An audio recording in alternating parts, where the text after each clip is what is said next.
La reine Elisabeth II a publié une déclaration profondément personnelle pour marquer la mort de l'archevêque Desmond Tutu. La reine a réagi à la mort de l'archevêque Tutu en publiant une déclaration poignante au nom de toute la famille royale. Il disait « Je suis rejoint par toute la famille royale pour être profondément attristé par la nouvelle du décès de l'archevêque Desmond Tutu, un homme qui a inlassablement défendu les droits de l'homme en Afrique du Sud et dans le monde. »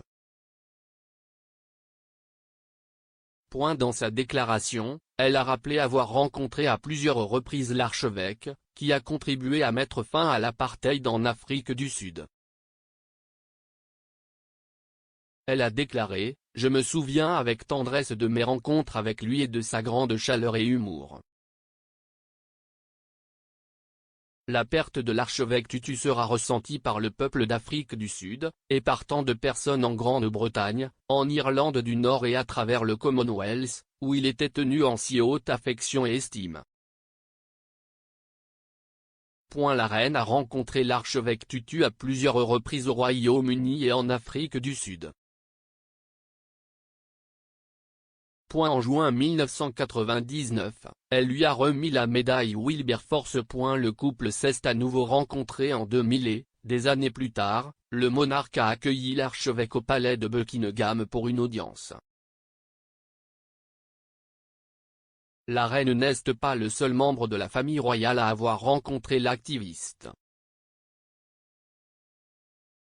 Plus particulièrement, Meghan Markle et le prince Harry lui ont rendu visite ainsi que sa fille Thandeka Tutu Gauche Touring lors de leur tournée en Afrique du Sud en septembre 2019.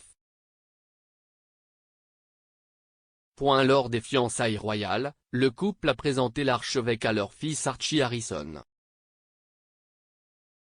L'archevêque, qui tout au long de sa vie a fait campagne pour la justice raciale, les droits des LGBT et la lutte contre la stigmatisation entourant les patients atteints du VIH et du sida, entre autres causes, est décédé dimanche à l'âge de 90 ans.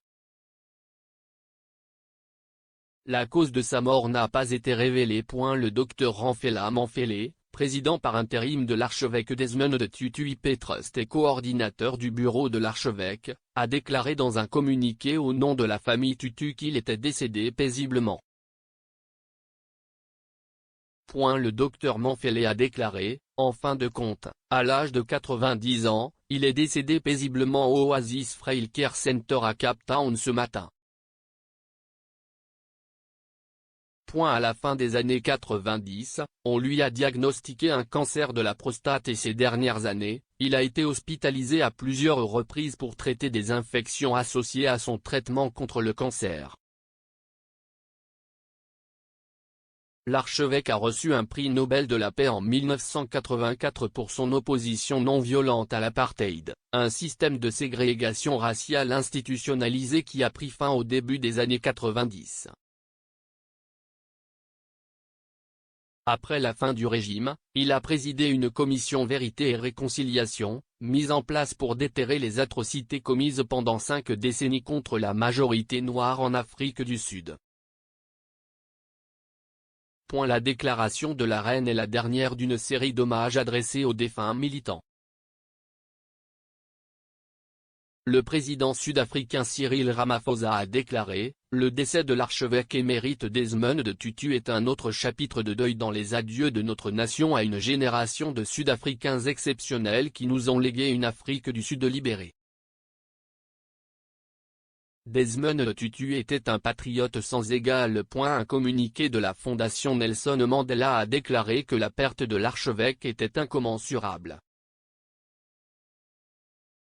Il a déclaré dans un communiqué, « Il était plus grand que nature, et pour tant de personnes en Afrique du Sud et dans le monde, sa vie a été une bénédiction. Ses contributions aux luttes contre l'injustice, localement et mondialement, n'ont d'égal que la profondeur de sa réflexion sur la construction d'avenirs libérateurs pour les sociétés humaines. C'était un être humain extraordinaire. Un penseur. Un leader. Un berger. Nos pensées vont à sa famille et à ses amis en ces moments les plus difficiles. L'archevêque et l'ancien président Mandela étaient des amis proches.